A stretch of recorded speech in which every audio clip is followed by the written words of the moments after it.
Hello and welcome for another tips and tricks. So ngayon ay magkakaroon tayo ng isang simpleng mobile phone tips and tricks. Kung medyo nagsasawa ka na sa pop-up style ng mga notification sa phone mo, ay gawin nating mas bongga at stylish katulad nito.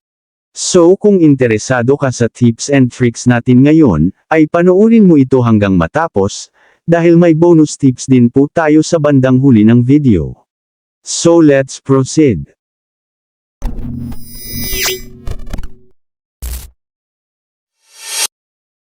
So yung unang step nating gagawin upang mas stylish, at mas bongga ang pag-pop up ng mga notification sa phone, ay pumunta sa settings ng phone nyo. Then scroll at hanapin ang notification, then i-click nyo ito. Then dito ay i-click nyo naman ang notification pop-up style. Then dito ay i-select nyo naman ang brief. Then i-turn on ang show even while screen is off.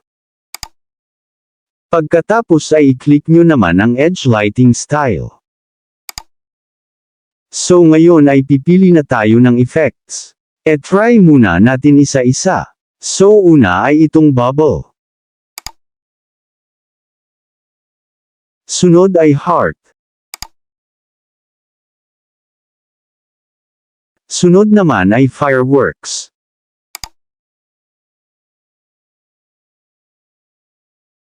Then eclipse. Echo. Spotlight. So kung may napili ka na ay i-tap mo lang ito. Pagkatapos ay i-set naman natin ang color ng effects na gusto natin. Pwedeng blue, pink, red. So nasa inyo na po kung anong kulay ang mas favorite nyo. Then once na may na-select na kayo, ay i-click nyo na ang done. So ngayon ay ganito na ang magiging notification pop-up style ng ating phone once na may mga notification, mas bongga at astig na siya.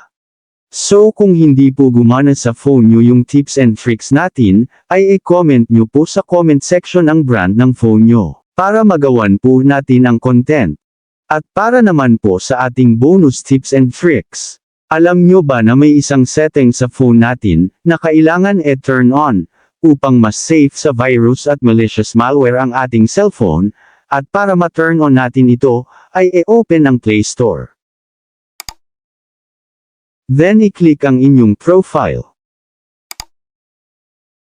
Then i-click ang Play Protect. So sabi dito, Play Protect regularly check your apps, and device for harmful behavior. You will be notified of any security risks found.